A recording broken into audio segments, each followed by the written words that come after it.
Hai, welcome to podcast tema Talk. Sore hari ini kita memiliki tema yang luar biasa. Menguasai public speaking, banyak potensi di masa depan. Hari ini saya menggantikan Adeline. Kaget ya.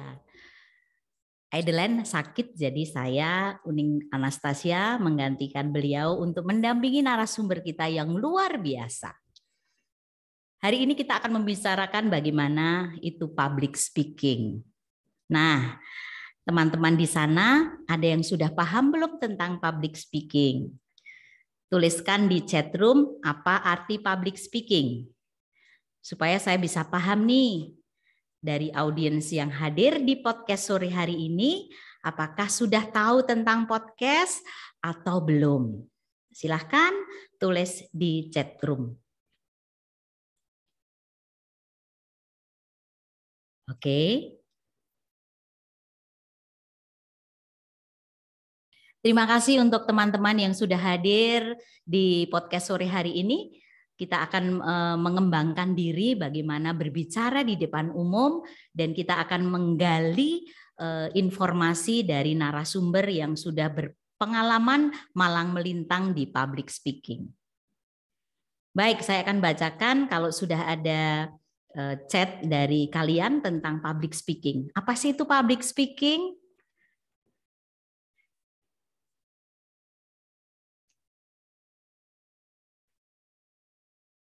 Belum? Sudah ada chat? Silahkan. Baik, public speaking adalah kemampuan untuk berbicara di depan umum dan berani dan tidak gugup. Good. Jawaban yang luar biasa. Terima kasih Justina.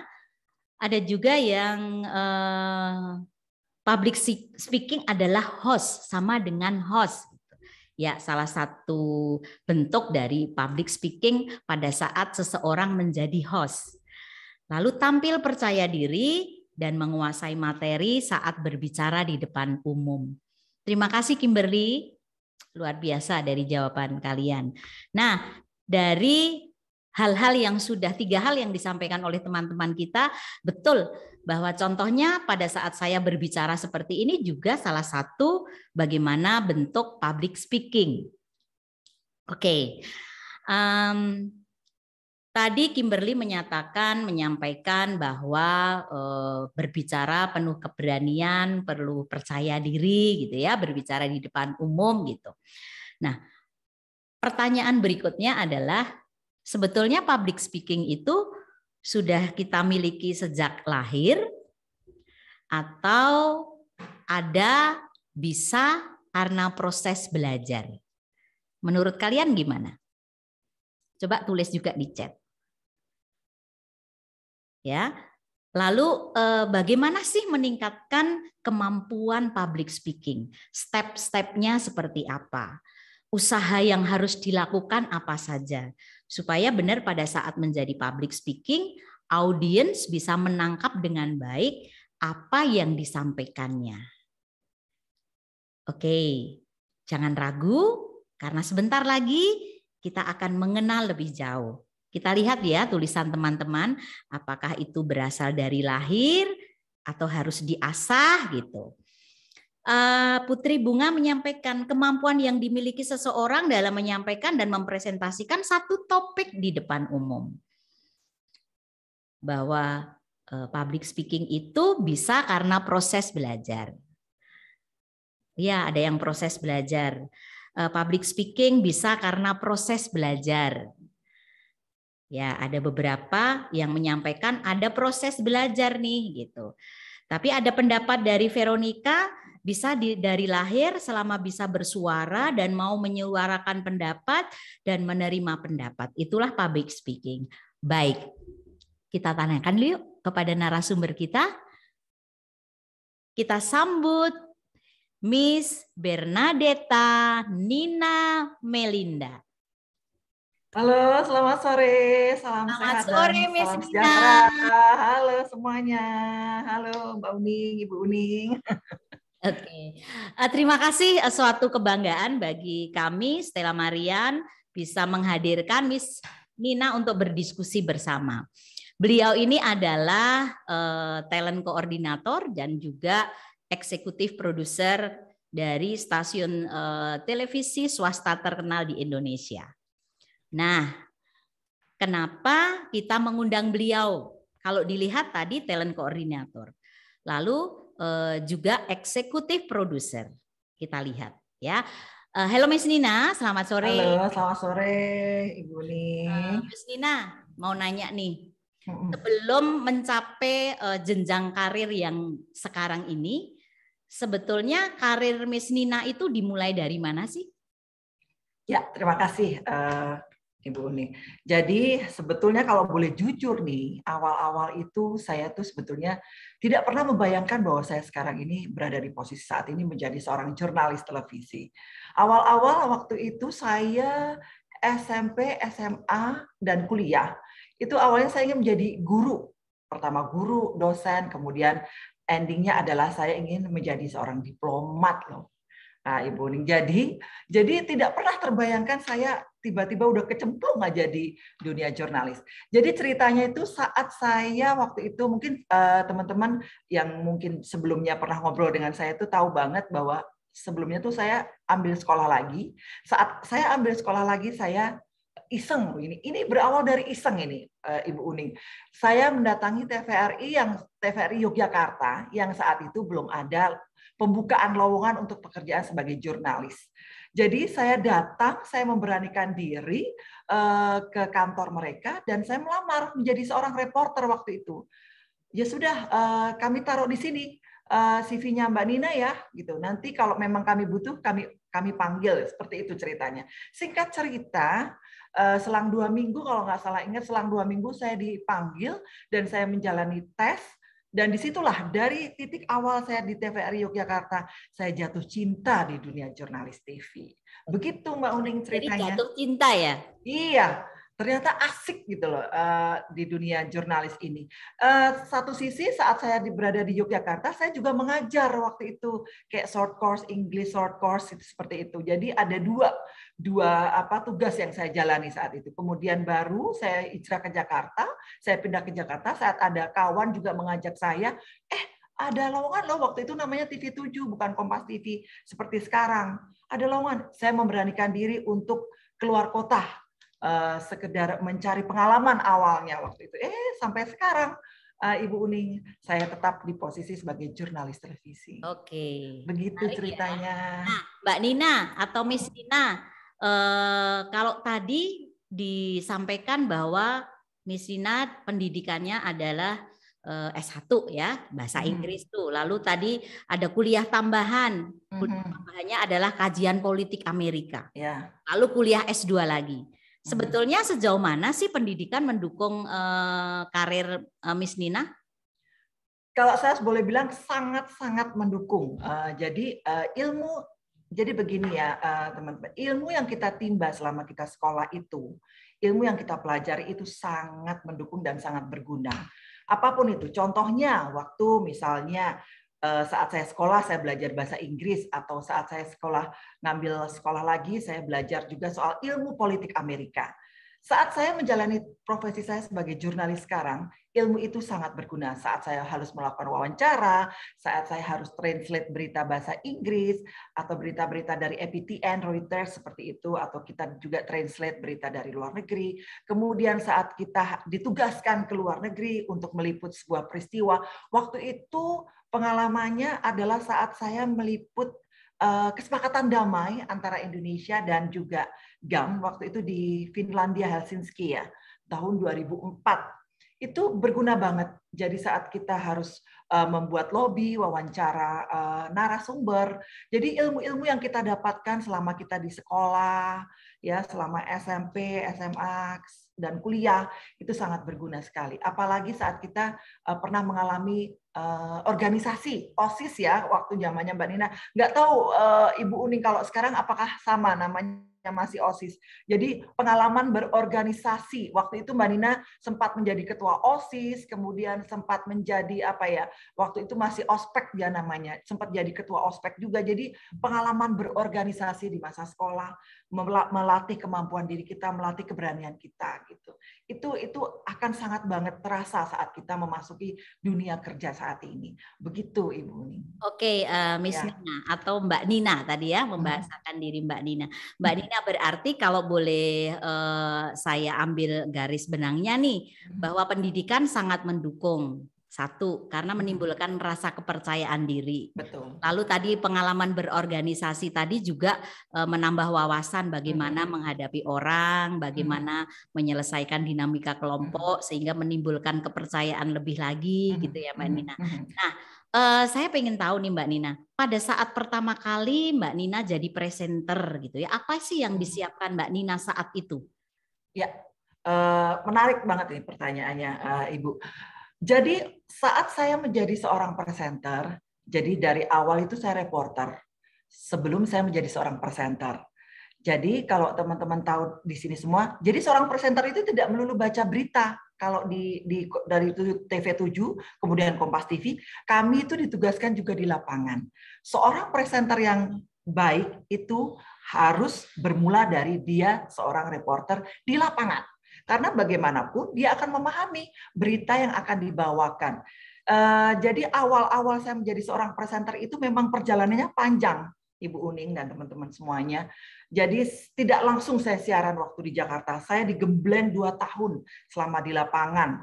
Jadi waktu itu live report, kemudian membuat rekaman siaran, jadi nggak langsung menjadi seorang presenter. Di situ saya belajar banyak itu, dari liputan politik, ekonomi, budaya, peristiwa-peristiwa, kebakaran misalnya. Kita juga belajar bagaimana bersosialisasi, bagaimana kita berbicara dengan masyarakat di situ. Contoh misalnya ini, Ibu Uning, bagaimana ilmu public speaking itu bermanfaat atau berguna. Saat saya melakukan liputan di lapangan, saya harus melobi narsum misalnya, atau saya harus membujuk warga yang tidak mau diwawancara. Kita bagaimana menjalin komunikasi, bagaimana kita melakukan pendekatan ke narsum, itu sangat berguna. Mengapa kita harus belajar public speaking? Di situ saya mengalami banget saat saya digembleng menjadi reporter, kemudian sampai akhirnya saya di depan layar.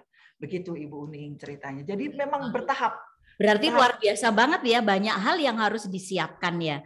Jadi keberanian negosiasi, lalu bagaimana secara psikologis mendekati narasumber supaya mau memberikan berita atau informasi yang kita butuhkan gitu ya. Itu kan salah satu hal yang memang harus dilatih dan dilatih gitu ya.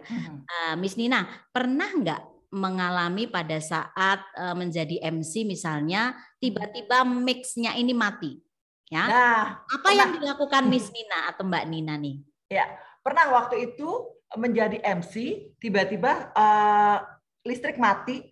Kita nunggu sepersekian detik itu Ibu Uning saat genset menyala. Bagaimana cara kita untuk menciptakan bahwa situasinya tidak awkward atau tidak, istilahnya kalau dalam dunia televisi dead air ya, tidak langsung senyap gitu. Waktu itu panitia sempat menyediakan toa. Untungnya waktu itu ya. Tapi kalau tidak ada toa, saya sempat berpikir saat itu kita menciptakan game atau gimmick. Jadi saya lepas tuh mic-nya kan stand tuh Ibu Uning. Jadi saya di tengah, saya kemudian berbicara ke audiens. Ayo, bagaimana? Siapa yang mau bertanya? Kita libatkan audiens.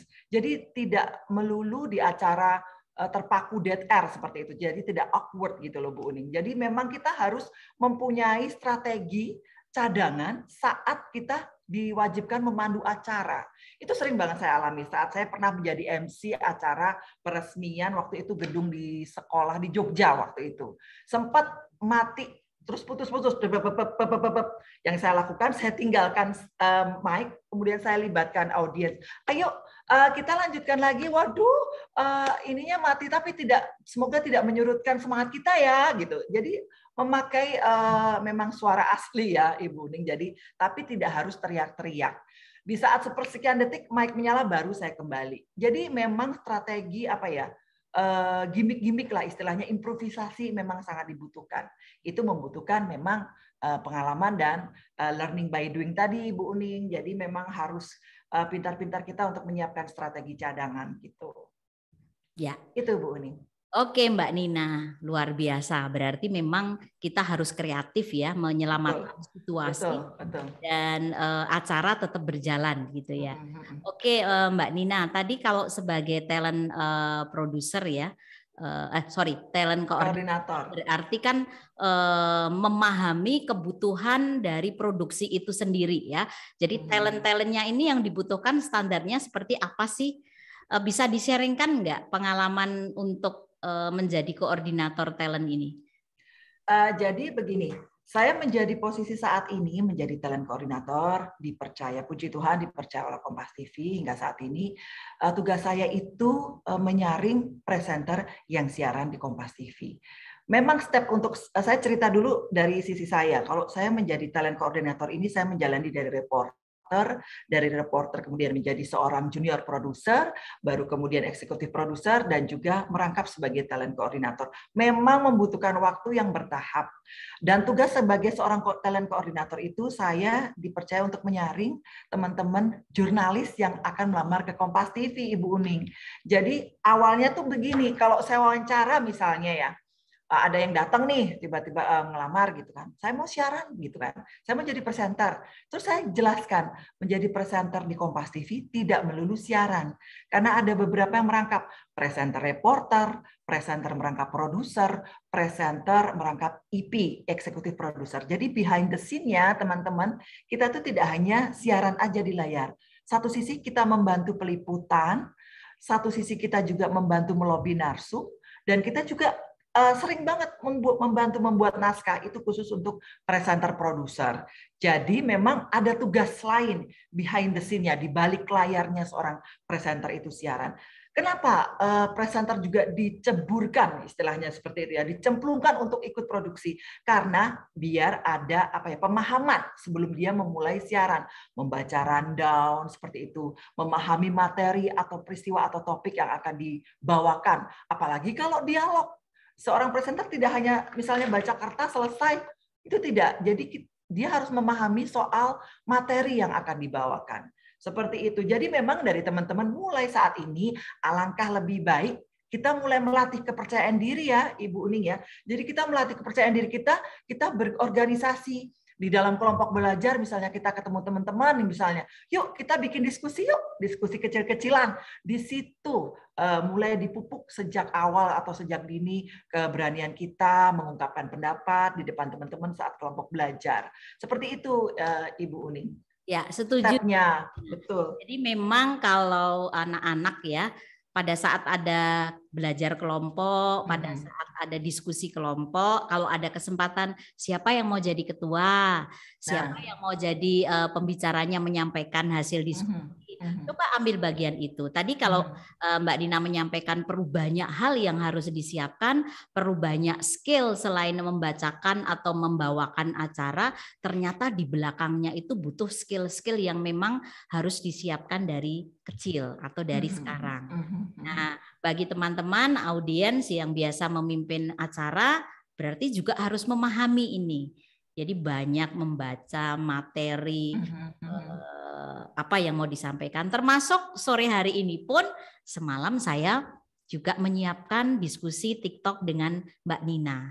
Karena apa? Sesuatu akan terjadi baik kalau kita sudah memahami kedua belah pihak. Nah, itu salah satu apa yang dilakukan seperti yang Mbak Nina sampaikan. Nah, Mbak Nina, kalau tadi menyampaikan ketercapaiannya itu perjalanan panjang ya, dimulai dari presenter televisi di Yogyakarta, lalu berorganisasi, banyak hal yang meningkatkan kualitas Mbak Nina. Nah, ada nggak pengalaman Mbak Nina di mana ada kegagalan dari suatu tugas tetapi itu justru meningkatkan 2 kali lipat kemampuan Mbak Nina? Pasti. Kalau saya bilang saya tidak 100% lancar terus ya Ibu Uning ya. Jadi dari awal saya meniti karir, ada beberapa hal yang membuat saya berpikir, wah saya harus belajar nih. Pernah di momen yang saya hampir menyerah loh, Ibu Uning. Jadi pernah itu, tapi waktu itu saya men-challenge diri saya. Yuk, kita harus bisa, saya harus bisa, saya harus. Jadi pernah ada pengalaman saya membuat naskah, teman-teman. Jadi membuat naskah saya tidak sesuai dengan atasan saya waktu itu, eksekutif produser, waktu saya masih menjadi reporter. Naskah saya disobek-sobek, Bu Uning. Jadi sempat, kalau di dunia jurnalis kan memang ada beberapa karakter ya, ada yang atasan yang kalem gitu. Ada juga yang memang menggembleng kita dengan keras gitu kan. Tapi saya mengambil hikmahnya dari situ. Ini bikin beritanya yang bagus, ini kayak gini nggak bagus. Jadi pernah juga, terus waktu live report saya tidak bisa menahan emosi. Saya sempat juga waktu itu menangis, padahal seorang jurnalis TV itu tidak boleh menunjukkan emosinya. Untuk menunjukkan empati boleh, tapi tidak boleh menangis di situasi sedih sekalipun. Waktu itu pernah punya pengalaman waktu tsunami Aceh. Saya waktu itu menahan, saya tidak menangis, padahal di belakang itu peristiwanya, aduh sedih banget gitu kan. Nah itu teman-teman, bagaimana kita mengendalikan emosi. Semua orang pernah merasakan kegagalan. Semua orang pasti takut akan kegagalan. Tapi kalau kita tidak nyemplung, kita tidak mencoba untuk berapa kali, oh ya udah, aku coba lagi deh, pasti itu akan menjadikan cerita manis untuk ke depannya. Oh, aku dulu pernah begini ya gitu. Aku dulu pernah gagal nih. Jadi itu menjadi sebuah cerita manis dan semangat buat kita untuk ke depannya lebih baik lagi. Jadi SMA pun juga pernah Mbak Nina mengalami kegagalan, gagal lomba pidato bahasa Inggris waktu itu, Ibu Uning. Jadi udah pede, udah menyiapkan diri ya. Jadi waktu itu lomba juara 1 di tingkat SMA misalnya. Waktu itu saya lomba. Tapi begitu di tingkat provinsi saya gagal, sempat sedih, saya mojok gitu kan, gitu, terus nangis, aduh aku gagal, aku nggak bisa. Tapi ke depan saya harus bisa, walaupun next 3 besar menjadi 3 besar juara lomba pidato bahasa Inggris. Tapi kita selalu belajar dari kegagalan itu, Ibu Uning. Sampai di dunia kerja pun pasti ada kegagalan, tapi setidaknya itu menjadi motivasi buat kita menjadi lebih baik lagi. Gitu. Ya, begitu. Oke, Mbak Nina, kalau tadi dari awal sudah disampaikan banyak hal ya tentang apa itu dunia public speaking, apa tuntutan untuk menjadi seorang presenter, bagaimana suatu jenjang karir bisa dicapai. Nah, sekarang gini Mbak Nina, berarti sebetulnya public speaking itu apa sih menurut Mbak Nina? Ya, kalau public speaking itu tadi teman-teman jos semua ya, maksudnya keren-keren semua jawabannya. Tadi udah benar. Bicara di depan umum atau public speaking adalah kegiatan komunikasi secara langsung melalui lisan kepada kelompok atau khalayak umum ya. Itu memang butuh keberanian teman-teman. Jadi memang wajar bila teman-teman itu saat melakukan public speaking, misalnya berbicara di depan umum itu ada rasa takut gagal gitu kan, merasa diri tidak mampu, udah maju di depan nih, di depan Bapak Ibu guru misalnya, terus didapuk menjadi MC gitu kan, aduh gimana ya, aku bisa nggak ya, itu pasti akan dialami teman-teman. Tapi public speaking sekali lagi jangan dijadikan teman-teman itu seperti beban ya. Kita memberikan yang terbaik, kita melatih diri kita kuasai materi, kita berlatih sebelum memulai acara besoknya misalnya seperti itu. Itu tadi jawaban teman-teman sudah sebagian sudah termasuk benar ya Ibu Uning ya. Jadi ada yang bilang public speaking itu ada dari lahir, betul. Setiap orang dari TK pun itu sudah mempunyai kemampuan untuk public speaking. Dimulai dari keluarga inti, dimulai dari kita menyampaikan pendapat di depan ayah, bunda, di depan orang tua atau adik. Aku nggak suka yang itu. Menurutku itu sudah sebuah kemampuan ya berbicara, menyampaikan pendapat, menyampaikan ide atau gagasan. Itu tadi dari pengertian public speaking itu sendiri, Ibu Uni. Oke, terima kasih. Lalu sekarang gini Mbak Nina, public speaking itu sebetulnya bakat alami seseorang atau perlu mengasah? Tadi kalau Mbak Nina sampaikan kan perlu belajar, perlu ini. Sebetulnya ada bakat alami seseorangnya enggak sih gitu? Apakah semua orang berpotensi untuk bisa public speaking atau memang itu sebetulnya ada bakat alami yang harus dikembangkan gitu? Silakan Mbak Nina. Ya, Kalau menyangkut soal bakat alami dan apakah ini ada potensi atau tidak, apakah harus diasah atau tidak, saya punya pengalaman. Saya pernah mempunyai teman itu pendiam banget, Ibu, pendiam banget. Jadi waktu itu memang ini learning by doing ya. Jadi memang kemampuan berbicara seseorang di depan umum atau di depan khalayak ramai itu berbeda-beda. Ada stepnya. Ada yang bisa langsung dari kecil udah ceriwis gitu. Ada kecil yang pendiam, tapi begitu sudah SMA atau begitu sudah kuliah, dia akan menjadi seorang moderator misalnya. Ternyata seperti itu. Saya punya pengalaman teman saya waktu SMP, di SMA juga bareng, itu pendiam banget teman-teman ya. Jadi dia nggak pernah ngobrol, tapi dia selalu juara. Dia selalu melakukan hal-hal yang terkait studi itu dia selalu bagus, tapi dia malu untuk berbicara di depan umum. Kemudian dari rasa malunya itu dia bergaul dengan teman-teman di sekitarnya yang sudah mulai luas dalam berbicara di depan umum. Di situ dia mulai belajar pelan-pelan. Memang harus diasah, Ibu Uni. Jadi setiap orang tuh punya potensi untuk bisa berbicara di depan umum. Saya juga pernah punya guru profesor waktu itu di sekolah saya di Jogja.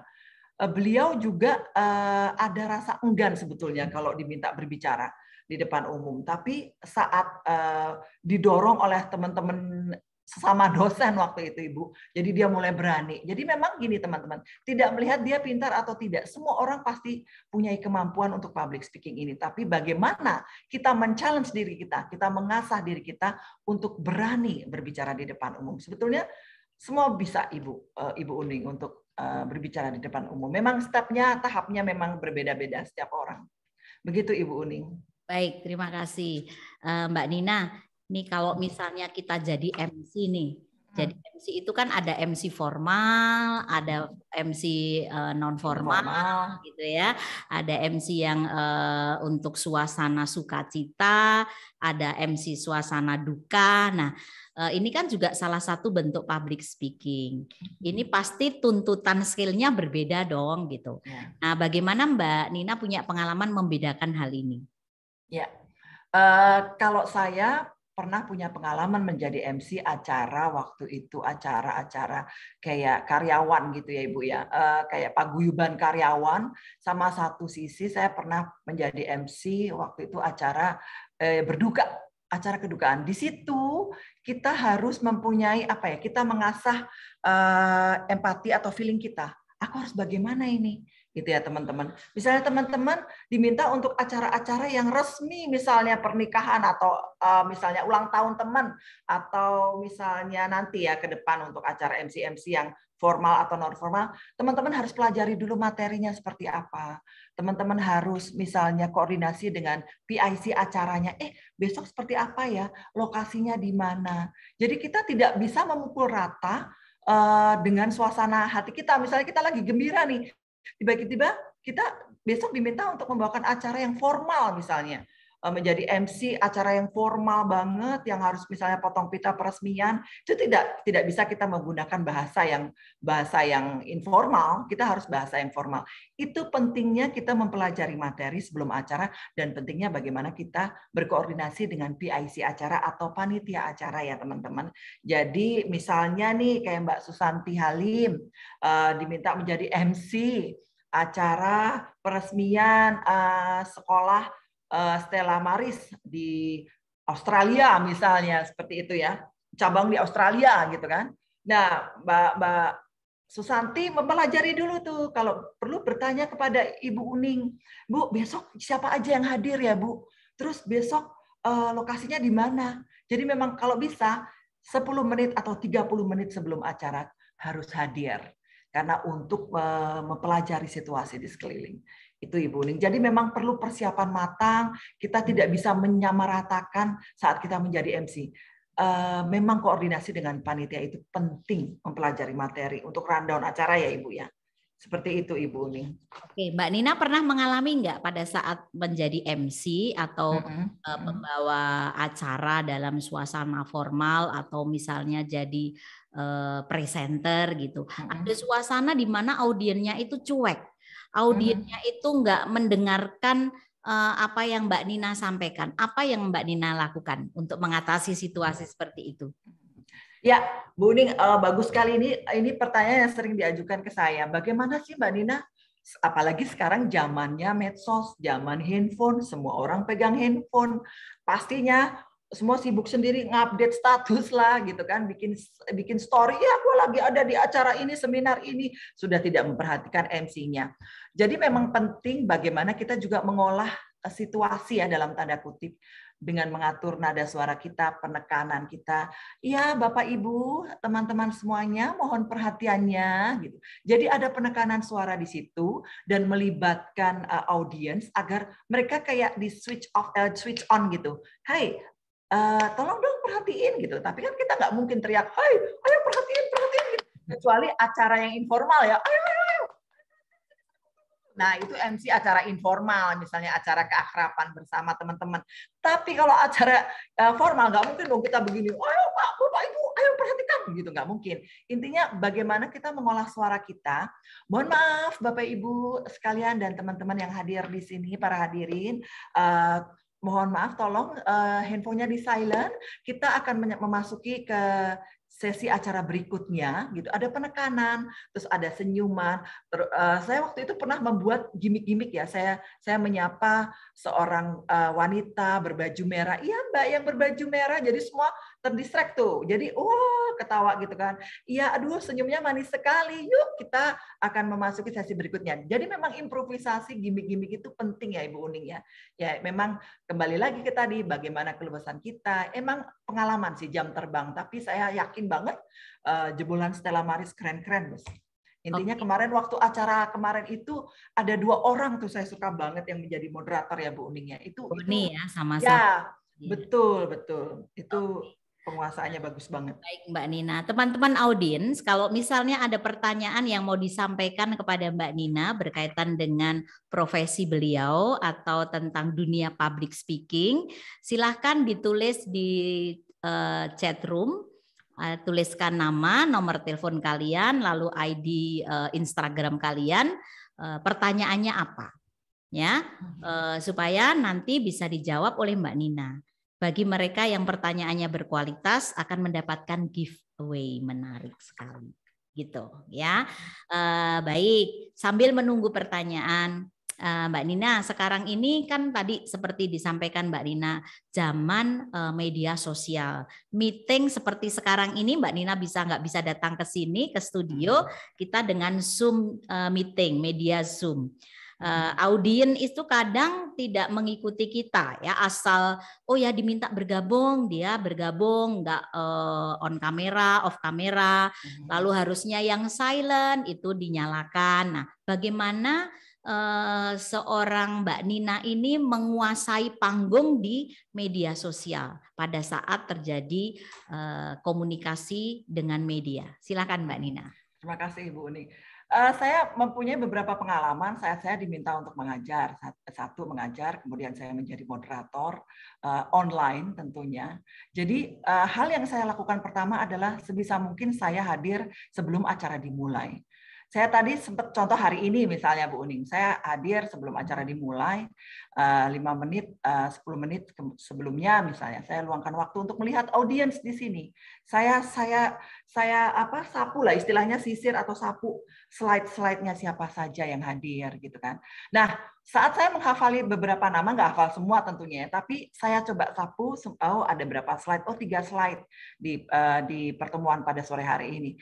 Kemudian saat saya menjadi moderator, nggak mungkin kan saya sapa satu-satu. Mungkin saat bertanya, sesi tanya jawab, saya akan menyapa satu demi satu audiens. Tapi saat saya mengajar atau saat saya menjadi pembicara misalnya, saya akan mungkin nanti akan tegur kayak tadi misalnya saya menegur Mbak Susanti Halim. Kemudian saya nanti akan ke Mbak Audelia Reta. Jadi memang menyapanya kan memang beda ya Ibu Uning. Kalau dulu kan offline kita tatap muka, kita bisa langsung menyapu pandangan ke kiri, ke tengah, ke kanan. Tapi saat ini saya hanya bisa menyisir, slide satu-satu. Nah, itu yang saya lakukan. Kemudian saya ajak berbicara, kita libatkan dalam diskusi. Biar ada ada koneksi walaupun kita virtual gitu. Itu Bu Uning yang saya lakukan Mbak Nina, public speaking itu kan hal yang dasar untuk sesuatu yang besar. Menurut Mbak Nina, sebetulnya potensi public speaking untuk hal ke depan, untuk karir, untuk mendapatkan, kalau istilah anak-anak, cuan-cuan itu potensinya seperti apa gitu ya? Karena kalau lihat MC yang bagus itu duitnya banyak. Lalu profesi presenter itu seperti apa? Nah, public speaking ini ke depan seperti apa sih di dunia kerja ya, yang dibutuhkan saat nanti, Mbak Nina? Kalau untuk cakupan ilmu public speaking ini sangat luas ya Ibu Uning ya. Nggak cuma menjadi seorang jurnalis TV atau menjadi seorang MC moderator, tapi juga kita bisa menjadi penyiar radio, kita bisa menjadi PR, gitu kan. Terus menjadi kerja di Kementerian Komunikasi, Informatika dan Komunikasi gitu kan. Jadi banyak, cakupannya luas. Terakhir ini pasti teman-teman tahu nih, misalnya kayak konten kreator. Ya. Sekarang lagi hits banget. Itulah pentingnya public speaking saat teman-teman saat ini nggak usah menunggu nanti-nanti. Sekarang pun teman-teman sebetulnya bisa loh jadi konten kreator. Jadi memang kemampuan kita bagaimana kita misalnya menceritakan sebuah tempat pariwisata. Aku ada di Bali loh teman-teman. Hai guys, gitu kan. Nggak mungkin kita diem terus. Hai, ini tempatnya loh, gitu. Nggak mungkin kan? Kemampuan kita bagaimana kita ceria membawakan, menarik nih, Aziziah atau Mbak Veronica nih bikin konten, jadi konten kreator nih. Itu prospeknya memang lebih luas ya Ibu untuk dunia public speaking ini. Menjadi penyiar radio itu juga bisa. Penyiar radio itu ini loh membutuhkan tantangan lebih. Pernah nggak mendengar penyiar radio yang ngomongnya dead air? Iya pendengar, nggak mungkin. Tidak semangat gitu ya? Iya, ngomong terus. Kayak saya sambil nyetir itu kadang-kadang pikir ini nggak habis-habis topik ya. Ini keren banget nih penyiar radionya gitu. Memang itu butuh untuk ngomong terus. Bedanya memang tidak face to face ya Ibu Uning ya. Dia didengar listener, hi listener, selamat sore listener, ngomong gitu kan. Itu memang butuh skill, butuh jam terbang istilahnya. Butuh jam terbang untuk dia bisa berbicara runut tanpa berhenti.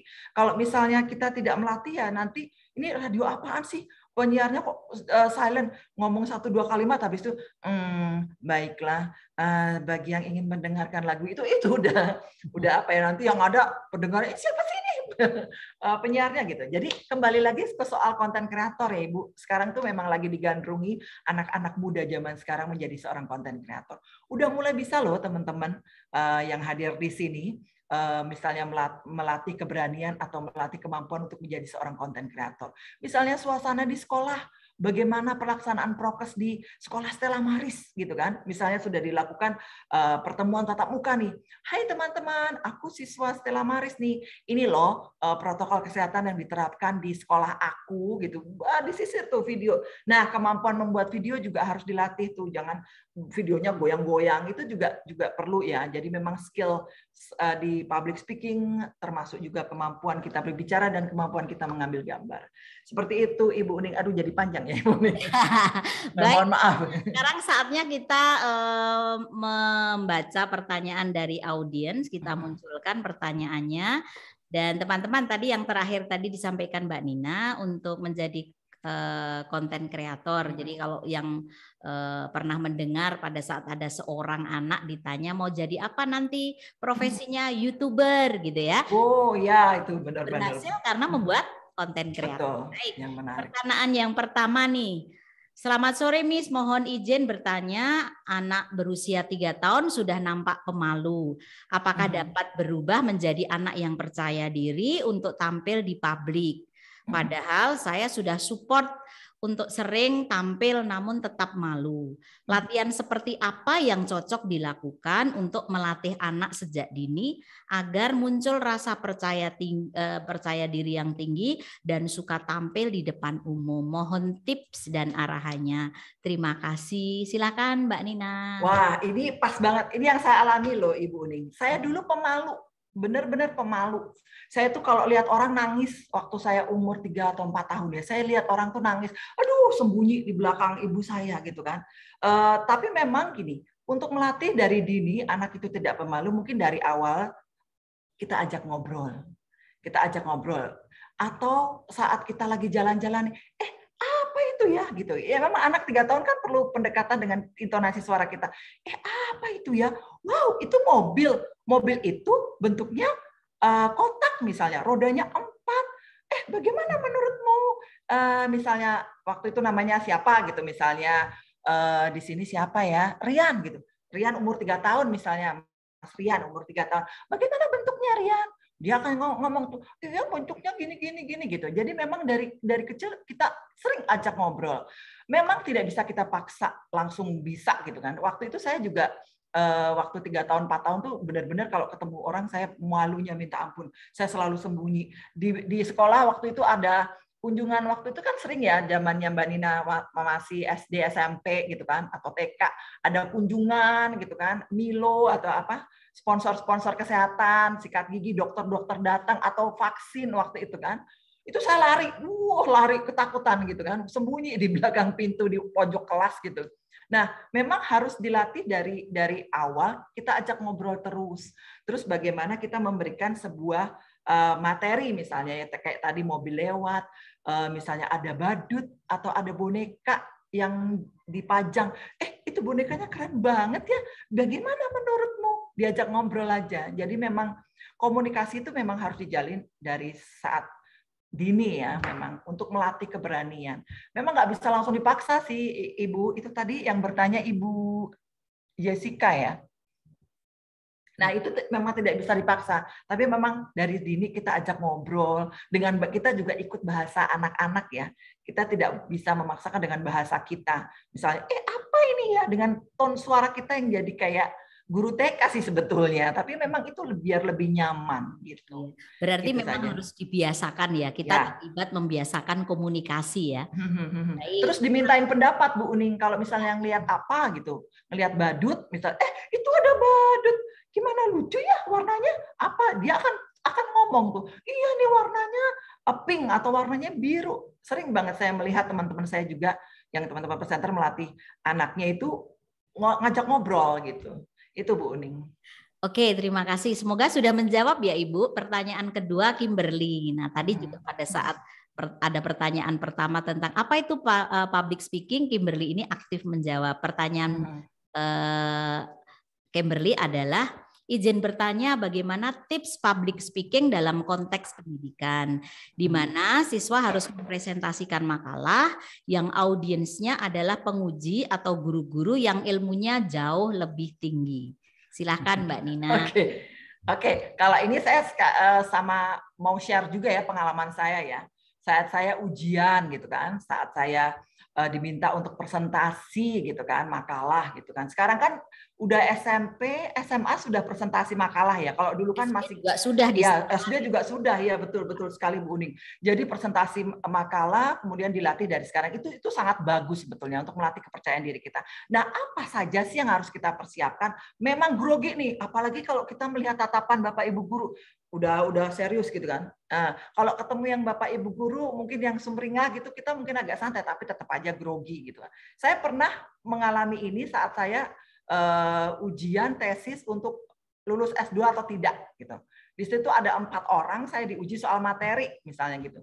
Yang saya lihat waktu itu jangan tatap kedua mata Bapak Ibu guru ya. Kita tatap di tengah ini ya, Mbak Jessica ya. Mbak siapa tadi? Mbak Kimberly. Tatap di sini, kemudian itu satu. Yang kedua, bahasa tubuh. Kita harus kuasai. Terus yang ketiga, tone suara kita. Jangan terlihat kita grogi. Dan yang paling penting kita menguasai materi yang akan kita bawakan. Kalau memang nggak pede banget, kita bikin poin-poinnya. Bikin poin-poinnya di catatan kecil. Ya, kayak kalau di berita sekarang kan rundown ya, jadi ada pointersnya. Apa-apa yang mau kita sampaikan. Jadi setelah misalnya ada pertanyaan dari Bu Guru misal atau Bapak Guru, maksud Anda apa tadi dengan alinea pertama atau dengan pernyataan Anda sebelumnya? Jadi Anda sudah siap ya. Di rumah juga sebelumnya misalnya besok harus presentasi makalah, di rumah latihan di depan cermin. Itu latihan secara berkala di depan cermin atau latihan di depan kakak atau latihan di depan teman. Karena apa? Atau Bapak Ibu di rumah itu melatih kita bagaimana kita menguasai keadaan. Kan di situ ada kontak mata banyak banget tuh. Kita melatih situasi, kita membiasakan diri dengan situasi yang ada. Materi paling penting dikuasai juga sebetulnya. Itu Bu Uning. Oke. Nah, sekarang masuk pertanyaan yang ketiga. Saya mau nanya dong, kan ketika kita melakukan public speaking pasti ada rasa takut, akan ditertawakan atau takut celaan orang. Nah, bagaimana cara menghadapinya? Lalu, apalagi orang yang pernah atau ada trauma ketika sedang public speaking, kemudian mendapat hinaan atau penghakiman dari orang lain, sehingga membuatnya trauma. Nah, gimana mengatasinya supaya tampil berikutnya baik? Mungkin ya yang dimaksud. Silakan Mbak Nina. Nah, kalau ini saya bisa memberi sharing pengalaman saya. Saya pernah mengalami itu. Bagaimana saat saya SMP, saya presentasi, gitu kan? Waktu itu kelihatan banget grogi. Memang orang tuh pernah mengalami kegagalan ya Ibu Uning ya. Intinya untuk belajar menjadi proses menjadi lebih baik. Waktu itu saya SMP, kemudian saya sempat yang grogi, derdek gitu ya kalau istilah Jawanya, sempat gitu. Tapi itu tidak membuat saya langsung patah semangat. Intinya kalau saya waktu itu berpikir, oke, aku bisa nih, aku bisa handle situasi ini. Next sesi saya bisa lancar. Jadi teman-teman jangan langsung gugup. Wajar kalau teman-teman takut, aduh aku takut salah nih, aduh aku takut diejek, aduh aku takut dibilang tidak mampu, itu wajar. Awal-awal wajar, tapi kalau Mbak Nina waktu itu, yang Mbak Nina bayangin adalah teman Mbak Nina yang bisa. Dia bisa, kenapa aku enggak? Gitu kan? Itu menciptakan tantangan buat diri sendiri. Dia bisa, kenapa aku enggak? Aku udah ada di sini loh. Berarti aku mampu. Misalnya aku diminta untuk menjadi MC, berarti aku dipercaya dari teman-teman yang lain, gitu kan? Misalnya Ibu Guru Uning minta aku menjadi MC, berarti aku bisa. Oke, aku harus bisa. Dan dari situ kita belajar materi, kita mempersiapkan diri. Waktu itu Mbak Nina sempat yang agak sedih gitu ya waktu SMP, mau nangis tapi ditahan gitu kan, tapi nggak langsung lari di belakang panggung, nggak. Yang Mbak Nina lakukan, oke, ambil nafas. Oke, aku bisa. Jadi menyemangati diri sendiri. Siapa lagi yang menyemangati diri kita sendiri kalau bukan kita? Nggak mungkin kita harus bergantung pada orang lain. Aduh, semangatin aku dong, semangatin. Jangan. Mulailah dari sekarang, kita menyemangati diri kita. Wahai diri, yuk kamu bisa. Wahai diri, yuk kamu bisa. Jangan mau kalah ya. Kalau emang sudah dipercaya sama Bapak Ibu Guru di Stella Maris, berarti aku bisa dong. Aku ada potensi dong untuk presentasi ini atau presentasi makalah. Berarti Bapak Ibu Guru berharap aku bisa nih presentasi ini gitu. Jadi memang dari diri kita ya Ibu Uning ya. Jadi memang kita harus kayak gini ngepuk-ngepuk gitu kan. Kadang-kadang dulu itu sering banget saya lakukan. Kalau saya misalnya mau wawancara nih ya. Ini dari sekarang, pengalaman sekarang. Mau wawancara nih. Waktu itu saya dapat eksklusi wawancara tokoh waktu di Helsinki. Jadi teman-teman adalah beberapa orang yang bisa nggak tuh Nina? Bisa nggak dia wawancara? Dari keraguan itu saya menyemangati diri saya. Oke, saya bisa nih. Saya belajar, saya melakukan research gitu kan. Siapa tokoh ini sebelum saya melakukan wawancara, background-nya seperti apa gitu kan. Jadi saya tidak terbata-bata. Memang saya pernah punya pengalaman juga tuh, saya baca beritanya salah-salah. Learning by doing, jam terbang. Ya, nggak semuanya orang dari awal itu mulus seperti jalan tol. Nggak pernah melakukan kesalahan. Setiap orang pasti punya kesalahan gitu kan. Nah, kembali lagi ke tadi zaman-zaman Mbak Nina SMP. Di situ Mbak Nina menyemangati diri, yuk bisa yuk, bisa yuk. Wahai diri, jangan ngandalin teman-teman sahabat kita, yuk semangatin aku dong. Oke, nggak apa-apa, tapi dari diri kita sendiri, dari awal ya. Itu Ibu Uning. Baik. Itu semoga memberi semangat. Gitu. Baik Mbak Nina, ini masih ada beberapa pertanyaan, nanti akan dipilih yang terbaik. Permisi, saya mau bertanya. Saya sudah punya masalah saat melakukan public speaking. Sebenarnya kemampuan bicara saya pada publik tidak buruk dan presentasi yang saya sampaikan dapat terbilang bagus. Tapi itu hanya saat latihan saja. Nah, ketika menyampaikannya, saya sering lupa poin yang harus saya sampaikan. Ditambah jadi gagap seketika. Hal itu membuat saya sering bilang, seperti berpikir gitu. Nah, apakah ada tip untuk mengurangi hal tersebut pada saat ngeblank, tiba-tiba ngomong gitu? Silakan Mbak Nina. Ya, ini di awal dulu ya, di awal dulu saat latihan apa yang harus kita persiapkan. Kalau misalnya aku udah latihan nih, Mbak Nina, aku udah latihan, udah lancar, udah bisa latihan di depan cermin. Kalau bisa, tambah satu ini. Latihan benar-benar ada audiens yang pura-pura. Ada ayah, bunda, ada adik, kakak, ada teman-teman duduk di depan. Jadi kita latihan di depan cermin sama kita latihan benar-benar di depan orang. Itu melatih kepercayaan diri kita.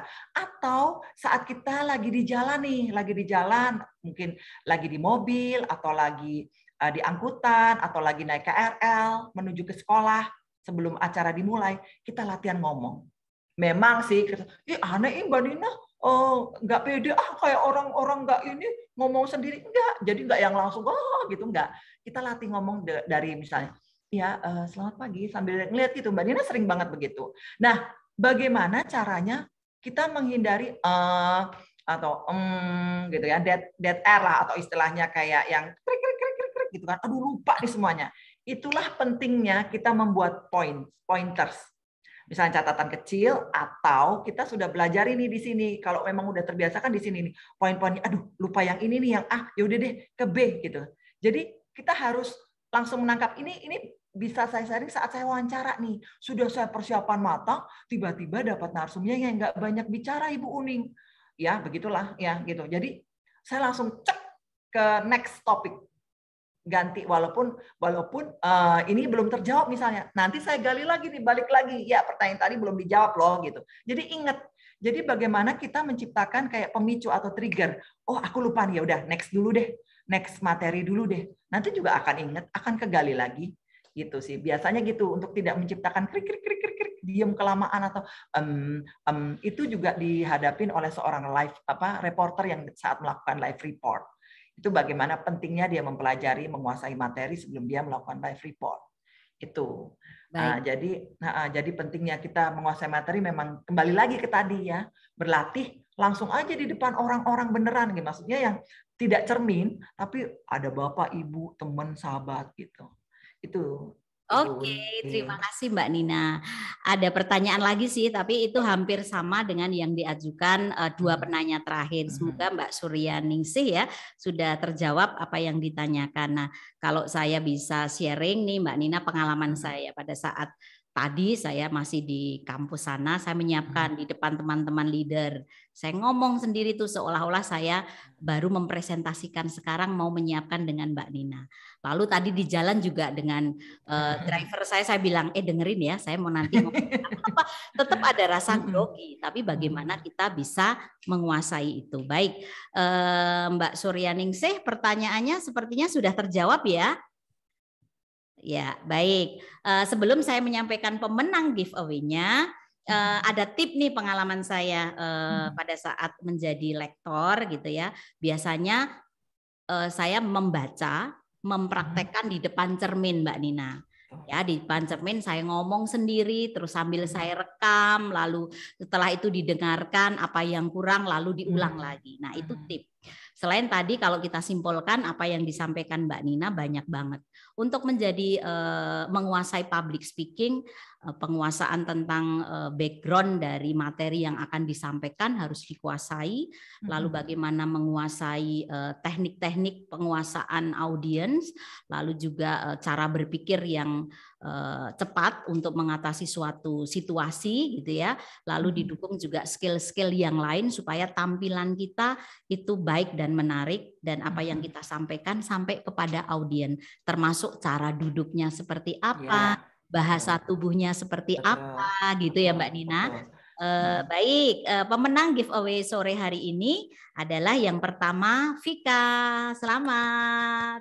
Lalu yang kedua Kimberly, selamat Nak. Dan yang terakhir adalah Panji Arya Sona. Nanti dari tim Stema TV akan menghubungi teman-teman semua dan semoga hadiahnya bisa menjadi kenangan pada saat kita berdiskusi dengan Mbak Nina. Walaupun sudah berpengalaman nih saya, Tetap aja dengan seorang Mbak Nina yang sudah jadi presenter terkenal, lalu menjadi koordinator production gitu ya, saya juga grogi. Tapi bagaimana kita bisa menguasai itu, menyiapkan dengan baik. Semoga tema sore hari ini membawa bekal, menambah pengalaman bagaimana teman-teman menyiapkan diri sebagai vlogger, sebagai YouTuber, sebagai influencer, dan apapun profesi yang membutuhkan public speaking. Terima kasih, dan jangan lupa untuk menunggu podcast Stella Maris setiap hari Jumat dengan waktu yang sama. Selamat sekali lagi untuk para pemenang. Nantikan podcast Stema Talk berikutnya Jumat 18 Maret 2022 jam 5 sore dan temanya bersama Kak Dev Algamar tentang MCN Manager Famous ID. Temanya adalah Do's and Do Not Be a Good Content Creator. Jadi masih nyambung ya dengan tema sore hari ini. Kalau sudah menguasai public speaking, bagaimana tadi kata Mbak Nina ya, untuk menjadi konten kreator. Tunggu kesempatan Jumat depan. Jadilah pemenang di masa kalian masuk dunia kerja yang kreatif dan tidak ketinggalan di digital. Dunia digital. Terima kasih. Selamat sore dan terima kasih Mbak Nina. Ya, semangat selalu. Luar biasa. Salam bahagia, selalu sehat untuk Mbak Nina dan menjadi perantara berkat bagi banyak orang di mana Mbak Nina bekerja. Dan selamat sore untuk teman-teman semua. Terima kasih sudah bergabung. Tuhan memberkati semuanya. Terima kasih.